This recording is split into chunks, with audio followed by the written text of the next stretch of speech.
Hello மக்களே, இன்னைக்கு ஒரு அட்டகாசமான கோழி கல்லீரல் வறுவல் பார்க்கலாம் வாங்க. அதுக்கு வாஷ் பண்ணி வச்சிருக்கிற கோழி கல்லீரல் நான் எடுத்துக்கிறேன். அது கூட 1/4 ஸ்பூன் மஞ்சள் தூள், 2 ஸ்பூன் இஞ்சி பூண்டு பேஸ்ட் நான் சேர்த்துக்கிறேன். இப்போ இது கூடவே 2 spoon chicken masala, 1/2 spoon garam masala சேர்த்துக்கிறேன். சில்லி பவுடர் வேணுன்றவங்க சில்லி பவுடரை ஆட் பண்ணிக்கலாம். இப்போ இதுக்கு தேவையான அளவு உப்பை சேர்த்து நல்லா நான் கையை வச்சு பசைஞ்சு எடுத்துக்கிறேன்.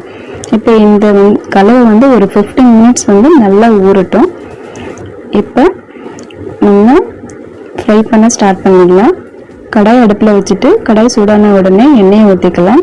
இப்போ நம்ம ஆல்ரெடி கலந்து வச்சுருக்கிற கலவையை இதில் சேர்த்துக்கலாம். சேர்த்து நல்லா கிளறி விட்டுக்கோங்க. இது ஒரு 15 to 20 மினிட்ஸ் நல்லா ஃப்ரை ஆகட்டும். நல்லா ஃப்ரை பண்ணி எடுத்துக்கோங்க. ரொம்ப டேஸ்ட்டாக இருக்கும். இதே மாதிரி நீங்கள் வீட்டில் ட்ரை பண்ணுங்கள். இந்த வீடியோ உங்களுக்கு பிடிச்சிருந்தா ப்ளீஸ் சப்ஸ்கிரைப் பண்ணிக்கோங்க. Thank you friends.